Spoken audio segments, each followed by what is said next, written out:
Bueno, en este video seguimos con obligaciones, pero en esta parte vamos a ver lo que se refiere a pago.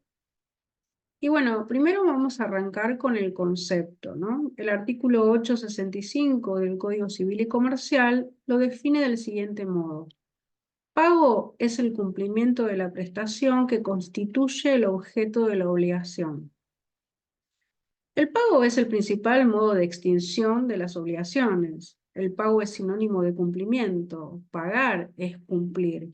Dado que las obligaciones se constituyen justamente para eso, para ser pagadas, para ser cumplida, podemos decir que el pago marca el momento culminante de la existencia de la obligación, el de su cumplimiento, y también marca su final, ya que con el pago se produce la disolución del vínculo entre acreedor y deudor. Normalmente con el pago el acreedor satisface plenamente su interés, se extingue el crédito y el deudor queda liberado. Artículo 880 del Código Civil y Comercial de la Nación, ¿sí? Acepciones. La palabra pago tiene diferentes acepciones. A. Vulgarmente se la usa para referirse a entregas de suma de dinero. B. En forma más restringida, pago se limita al cumplimiento de las obligaciones de dar. Y C. En forma amplia, pago se refiere al cumplimiento de las obligaciones en general, sean de dar, de hacer o de no hacer. En este sentido es empleada en el Código de Vélez y también en el nuevo Código Civil y Comercial, ¿sí? Bueno, ahora vamos a hablar de la naturaleza jurídica y las teorías, ¿no?, que hay respecto del pago. Al respecto existen las siguientes teorías. 1. Mero acto lícito. Para esta posición el pago es un solo, un acto voluntario lícito, no un acto jurídico, porque el sujeto no persigue un fin inmediato jurídico, sino simplemente un resultado material. Esto lo dice Salas. 2. Acto debido o impuesto, porque el sujeto no es libre de obrar o no, sino que está compelido a realizarlo. Esto lo dice Carneluti y Gali. 3. Acto jurídico. El pago es un acto jurídico porque es un acto voluntario lícito que tiene como fin inmediato la extinción de una relación o situación jurídica. Esta posición, seguida por la mayor parte de la doctrina nacional y en el Código Civil y Comercial, está sustentada en el artículo 259, que define el acto jurídico, y en el artículo 866, que establece que las reglas de los actos jurídicos se aplican al pago. Dentro de esta posición se discute si es unilateral o bilateral. Los que dicen que es unilateral consideran que en su formación solo interviene la voluntad del deudor. Los que dicen que es bilateral consideran que el pago debe ser aceptado por el acreedor. En nuestra doctrina prevalece la opinión de que es unilateral, ya que el deudor puede pagar aun cuando el acreedor no acepte, recurriendo al pago por consignación. El animus solvendi es la intención de pagar o cumplir que debe existir en el deudor. Por ejemplo, no hay animus solvendi cuando se paga bajo protesta, reservándose el derecho de discutir posteriormente el derecho del acreedor. Elementos del pago. Tenemos los sujetos, el objeto y la causa, ¿sí? Los sujetos, la persona que hace el pago, o sea, el solvens, y la que lo reciben, el accipiens. El objeto, lo que se paga, o sea, que resulte de una obligación de dar, de hacer o de no hacer. Y la causa fuente del pago es la existencia de la deuda anterior, y su carácter de elemento se pone de manifiesto en la circunstancia de que si el pago es efectuado sin causa, es un pago indebido y procede la devolución de lo pagado. Esto lo vemos en los artículos 1796 y 1798. Fin. La finalidad del pago es extinguir la deuda. Por ello, cuando se paga por error, procede la devolución. Artículo 1796. Medios para obtener el pago. El acreedor debe lograr el pago por medios lícitos. Si obtiene el pago por medios ilícitos, o sea, por dolo, engaño, violencia, etc., da lugar a la repetición de lo pagado e incluso puede dar lugar a la indemnización de daños y perjuicios. Artículo 1796 del Código Civil y Comercial. Requisitos generales de validez. A. Que el que hace el pago y el que recibe sean capaces. Artículo 875. B. Que el que paga sea titular del derecho o cosa que transmite. Esto está en el artículo 878 del Código Civil y Comercial. C. Que el pago no se realice en fraude de otros acreedores. Artículo 876. Y D. Que el crédito sea expedito. Artículo 877. Bueno, ahora vamos a hablar de los sujetos del pago. Y vamos a hacer una aclaración. El deudor es el sujeto pasivo de la relación obligacional, pero es el sujeto activo del pago, porque es él quien debe pagar. De la misma forma, el acreedor, sujeto activo de la relación obligacional, es sujeto pasivo del pago, porque es él quien debe cobrar. Bueno, ahora vamos a hablar de la legitimación activa, personas que pueden pagar.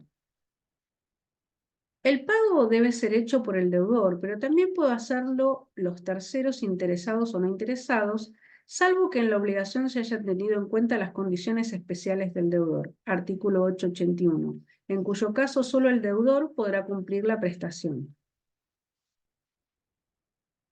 Bueno, legitimación activa por el deudor.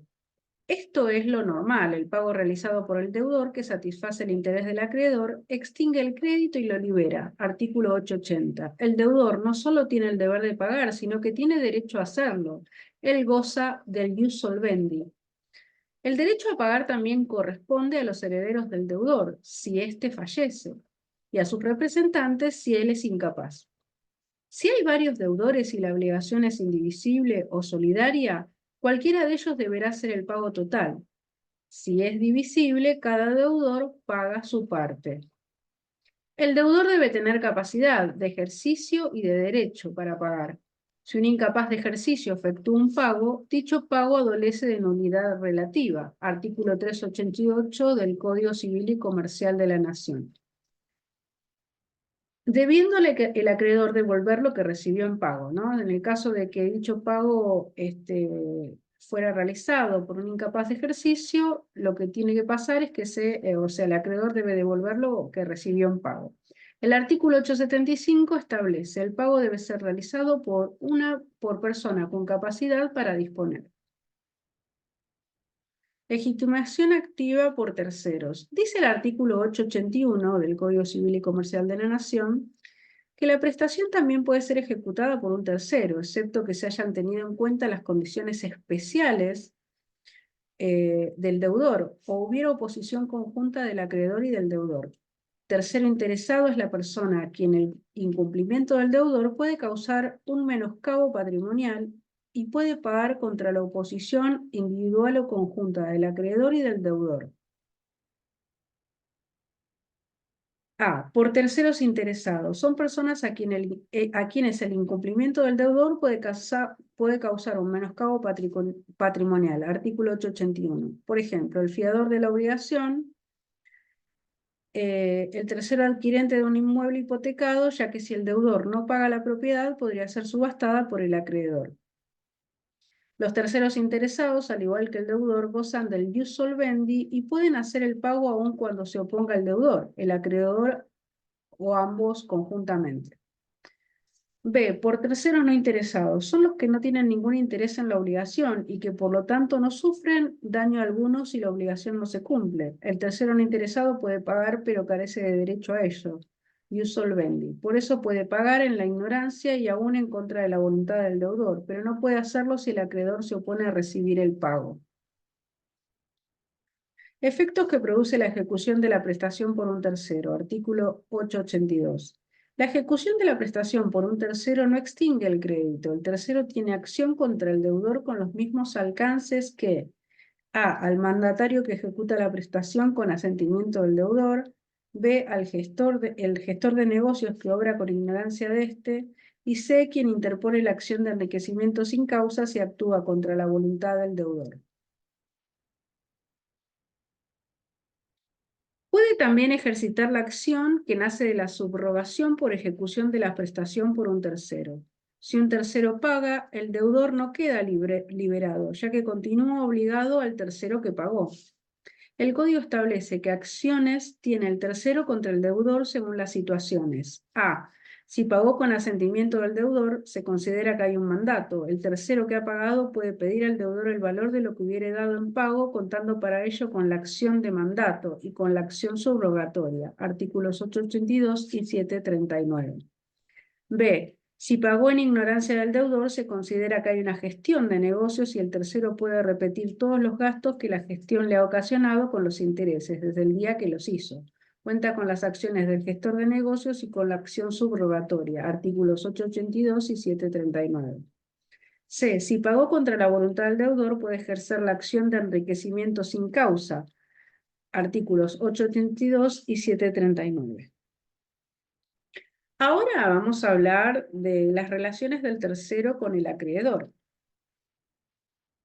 El acreedor no puede oponerse al pago hecho por un tercero, salvo que se trate de obligaciones de hacer y se hubieran tenido en cuenta las condiciones especiales del deudor.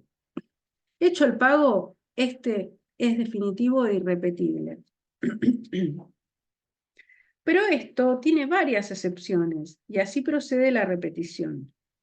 Si A, el pago fue hecho por error, por ejemplo, el tercero creía que él era el deudor, B, si el tercero es incapaz, C, si el pago fue hecho sin causa. Ejemplo, el tercero pagó algo que el deudor ya había pagado.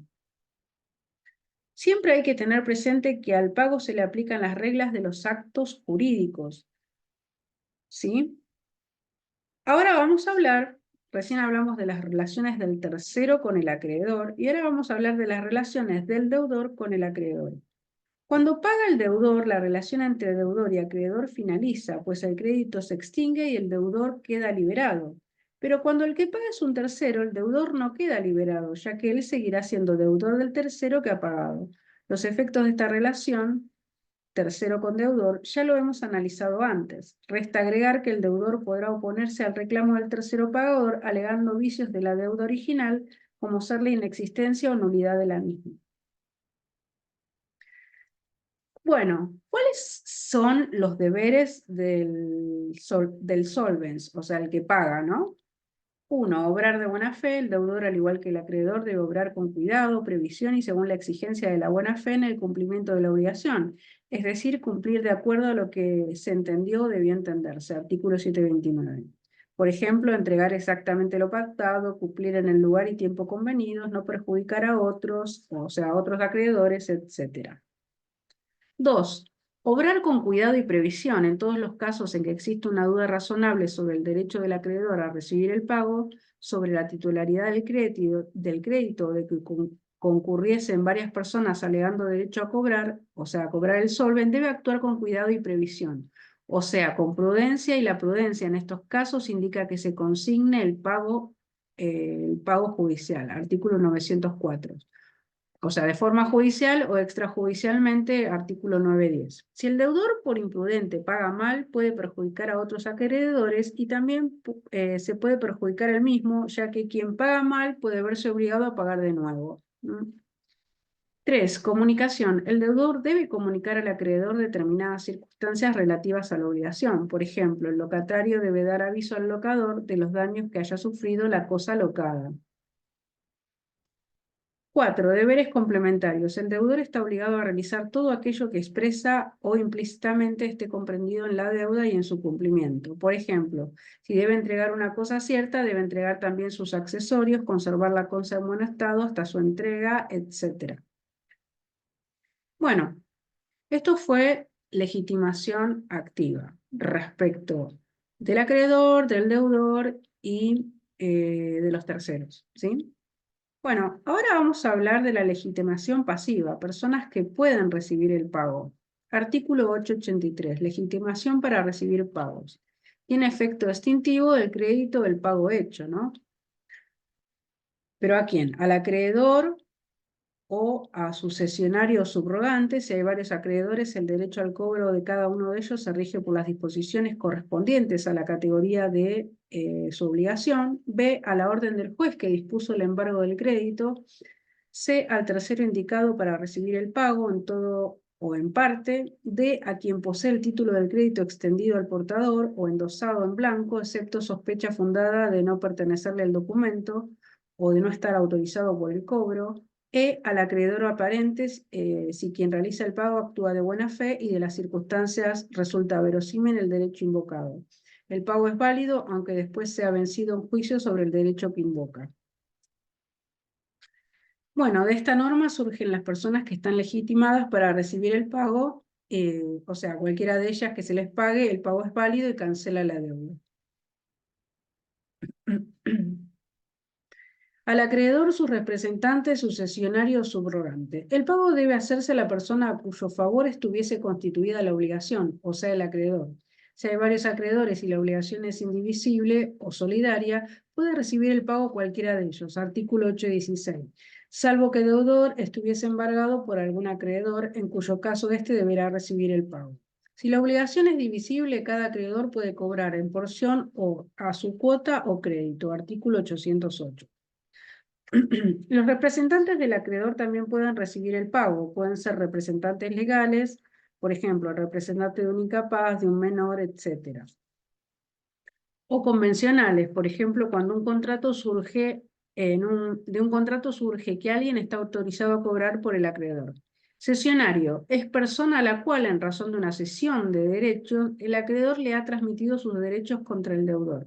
Subrogante es un tercero que, por indicarlo la ley o un acuerdo, reemplaza al acreedor en la relación obligacional y pasa a tener todos los derechos, acciones y garantías que el acreedor primitivo tenía contra el deudor. A la orden del juez que dispuso el embargo del crédito. En caso de existir un proceso judicial en el cual el juez ha ordenado trabar el embargo del crédito, tendrá efecto extintivo del crédito el pago hecho depositando la suma deudada a la orden del juez en el banco que corresponda a hacer los depósitos judiciales. Bueno, ahora vamos a hablar de los terceros habilitados. Son personas habilitadas para recibir válidamente el pago y comprende distintos casos. 1. Tercero indicado, artículo 883. Inciso C. Es la persona indicada en el título de la obligación para que se le haga el pago y a ella deberá pagársele aunque se oponga el acreedor. Esta figura, conocida en el derecho romano como adjetus solutionis gratia, es una especie de mandato, pero mientras este es revocable, el tercero indicado en el título no puede ser removido. El acreedor tiene derecho a reclamarle al tercero el valor de lo que ha recibido, conforme a los términos de la relación interna entre ambos. Artículo 884, inciso A. 2. Poseer el del título de crédito al portador o endosado en blanco. Artículo 883. Inciso D. Si alguien presenta al cobro un título de crédito, por ejemplo, una letra de cambio, cheque, pagar, etcétera, al portador, a él deberá pagarle el deudor, salvo que éste sepa que el título es robado o hurtado, o que tenga graves sospechas de que no pertenece a quien lo presenta. El acreedor tiene derecho a reclamarle al tercero el valor de lo que ha recibido, fundándose en las reglas del pago indebido. Artículo 884, inciso B. 3. Acreedor aparente. Artículo 883. Inciso E. Es la persona que a los ojos de todos ostenta la calidad de acreedor, aunque en realidad no lo sea. Por ejemplo, el heredero aparente. El pago hecho al acreedor aparente es válido y libera al deudor, siempre que de parte de éste haya habido buena fe. Creer que estaba pagando al acreedor verdadero, ¿no? Y que de las circunstancias resulta verosímil el derecho invocado. Igual que en el caso anterior, el acreedor tiene derecho a reclamarle al tercero el valor de lo que ha recibido, fundándose en las reglas del pago indebido. Artículo 884, inciso B. Efectos del pago a terceros autorizados. Este pago libera al deudor. El pago hecho a un tercero no autoriza el pago hecho a un tercero no autorizado no libera al deudor. Dicho pago no es oponible al acreedor y el deudor deberá pagar de nuevo. O sea, quien paga mal paga dos veces. El artículo 885 contempla este supuesto y establece que no es válido el pago realizado a una persona incapaz ni con capacidad restringida no autorizada por el juez para recibir pagos, ni a un tercero no autorizado por el acreedor para recibirlo, excepto que medie ratificación del acreedor. No obstante, el pago produce efectos en la medida en que el acreedor sea beneficiado. Bueno, acá hay que tener en cuenta las excepciones. El pago, o sea, va a ser válido y va a producir efectos en la medida en que el acreedor se haya beneficiado, ¿no? También será válido si el acreedor ratifica al acreedor no autorizado. Deberes del accipiens, el que recibe el pago. 1. Obrar de buena fe, artículo 729. La buena fe también es requerida en quien recibe el pago. El accipiens debe tratar de no perjudicar injustamente al deudor ni a los otros acreedores, si los hubiera, ¿no? Actúa de mala fe, por ejemplo, quien acepta recibir más de lo que se debe o quien acepta un pago en fraude de los coacreedores. La falta de buena fe en el accipiens puede determinar que el mismo se ve obligado a devolver lo que ha cobrado. 2. La aceptación.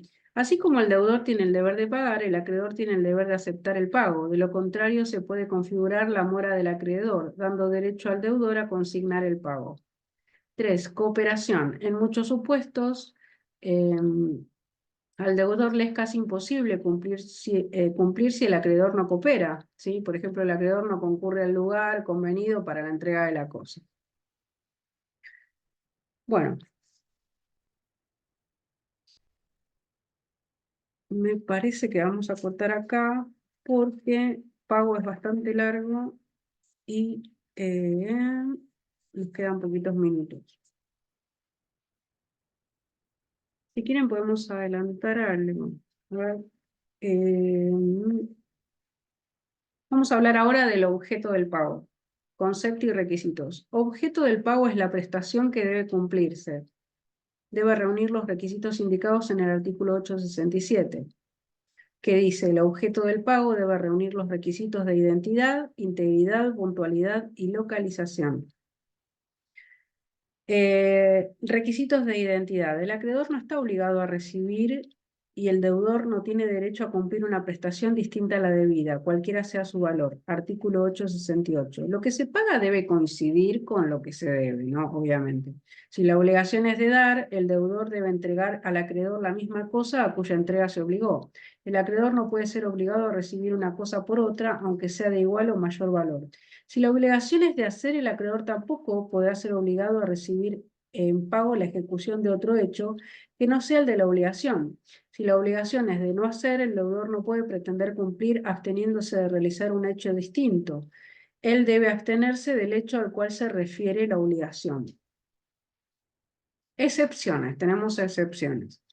El principio de identidad se deja de lado si hay acuerdo de partes, si se trata de obligaciones facultativas, de obligaciones de dar moneda nacional, etc. 2. Requisito de integridad. El acreedor no está obligado a recibir pagos parciales, excepto disposición legal o convencional en contrario. Si la obligación es en parte líquida y en parte ilíquida, el deudor puede pagar la parte líquida. Artículo 869. El pago debe ser íntegro por el total, no pudiendo pretender el deudor que el acreedor acepte pagos parciales, salvo que lo disponga la ley o así esté convenido en el título de la obligación. Cuando se debe una suma de dinero con intereses, el pago no se considerará íntegro, sino pagándose el capital más los intereses. Artículo 870 del Código Civil y Comercial de la Nación.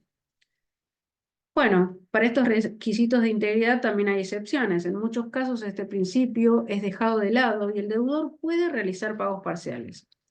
¿Esto cuándo se da? Bueno, cuando hay acuerdo de partes, cuando la deuda es en parte líquida y en parte ilíquida, pues el acreedor puede pedir que se le pague antes la parte líquida, ¿no? Si hay varios deudores o cofiadores de una deuda divisible y no solidaria, el acreedor deberá aceptar los pagos parciales que le hagan cada uno de ellos. Si hay compensación, pues el que deba la cantidad mayor solo deberá pagar lo que resta. En los casos de cheques sin fondos o de letra de cambio pagaré, el acreedor deberá aceptar pagos parciales, ¿sí? Bueno, 3. Requisito de localización, que hablamos del lugar del pago, ¿no? Para ser eficaz, el pago debe ser hecho en el lugar apropiado. El lugar del pago es muy importante porque determina la competencia judicial e indica la ley aplicable en el ámbito del derecho internacional privado. Lo primero a tener en cuenta es si las partes han convenido o no el lugar donde se debe pagar la obligación. Si han designado el lugar del pago, expresa o tácitamente, el pago debe efectuarse en el lugar designado. Si no han designado el lugar, hay que distinguir. A. Regla general. El lugar del pago es el domicilio del deudor al tiempo del nacimiento de la obligación. Si el deudor se muda, el acreedor tiene opción para exigir el pago en el domicilio actual o en el anterior del deudor. Igual opción corresponde al deudor cuando el lugar de pago sea el domicilio del acreedor y éste se haya mudado. B. Si se trata de dar cosa cierta, el pago debe hacerse en el lugar donde la cosa se encuentra habitualmente. Y C. Si se trata de obligaciones bilaterales de cumplimiento simultáneo, el lugar del pago es donde debe cumplirse la prestación principal. Bueno, ahora vamos a hablar de los requisitos de puntualidad, o sea, lo que se refiere al tiempo del pago. Para ser eficaz, el pago debe ser hecho en el tiempo apropiado. El pago debe hacerse, artículo 871. A. Si la obligación es de exigibilidad inmediata en el momento de su nacimiento, por ejemplo, una compraventa al contado. B. Si hay un plazo determinado, cierto o incierto, el día de su vencimiento. C. Si el plazo es tácito en la fecha que conforme a los usos y a la buena fe debe cumplirse. D. Si el plazo es indeterminado en el tiempo que fije el juez a solicitud de cualquiera de las partes mediante el procedimiento más breve que prevea la ley local. El pago anticipado, o sea, anterior al vencimiento del pago, no da derecho a exigir descuentos. Artículo 872. Bueno, después tenemos otros requisitos relativos al objeto del pago. Propietario de la cosa, el solvens debe ser propietario de la cosa que transmite, artículo 878 del Código Civil y Comercial de la Nación. Si la cosa no pertenece al deudor, se rige por las normas relativas a la compraventa de cosa ajena y el deudor queda obligado a transmitir o hacer transmitir el dominio al acreedor. De lo contrario, debe indemnizar para reparar los daños causados, artículo 1172 y 1008. Si la cosa es ajena, el pago está viciado y el acreedor puede demandar por nulidad, salvo que el propietario de la cosa ratifique el pago o que el solvens pase a ser propietario de la cosa en virtud de sucesión universal o singular. Al verdadero dueño de la cosa, el pago no le es oponible y podrá demandar su reivindicación o la indemnización por daños y perjuicios. Otro requisito, el crédito expedito. El crédito debe encontrarse expedito. El pago de un crédito embargado o prendado es inoponible al acreedor prendario o embargante. Artículo 877. Crédito expedito significa que se pueda reclamar, que sea exigible y de plazo vencido. Para que el pago sea eficaz es necesario que el solvent tenga la libre disponibilidad de la cosa con la que paga. Hay indisponibilidad en tres casos. A, embargo de la cosa. B, embargo del crédito. C, prenda del crédito. Al acreedor prendario y al embargante no se podrá oponer el pago y el deudor deberá pagarles también a ellos, ya que el que paga mal paga dos veces. Que no haya fraude a los acreedores. El pago debe hacerse sin fraude a los acreedores. Si hay fraude a los acreedores, por ejemplo, el deudor que paga una deuda aún no exigible a pesar de tener otras deudas vencidas, procede la revocación y en su caso la aplicación de la ley concursal, artículo 876. Obviamente el pago hecho en fraude de algún acreedor es inoponible a este. ¿Sí? Ahora vamos a hablar de la cláusula de pago a mejor fortuna. En algunos casos, el acreedor, contemplando la situación económica del deudor, suele aceptar que éste pague cuando pueda o cuando mejore de fortuna o cuando tuviese medios para hacerlo. En estos casos se aplican las reglas de las obligaciones de plazo indeterminado, por la cual el juez fijará el plazo en el que el deudor debe cumplir. Artículo 889. El deudor debe demostrar que su estado patrimonial le impide pagar. El juez puede autorizar el pago en cuotas, artículo 890, y este tipo de cláusula se presume que está establecida en forma personal, es intuito personae, en beneficio exclusivo de ese deudor, por lo cual si el deudor muere, el beneficio no pasa a los herederos. Para ellos será una obligación pura y simple, artículo 891. Bueno, ahora vamos a hablar de del beneficio de competencia. El beneficio de competencia es un derecho que se otorga a ciertos deudores para que paguen lo que buenamente puedan, según las circunstancias y hasta que mejoren su fortuna, ¿no? El artículo 893 establece que el acreedor debe conceder este beneficio a sus ascendientes, descendientes y colaterales hasta el segundo grado, si no han incurrido en alguna causal de indignidad para suceder; B, a su cónyuge o conviviente; y C, al donante en cuanto al donante en cuanto a hacerle cumplir la donación. ¿Sí? Bueno, hasta acá llegamos con pago, y en el próximo video vamos a ver causa del pago, ¿sí?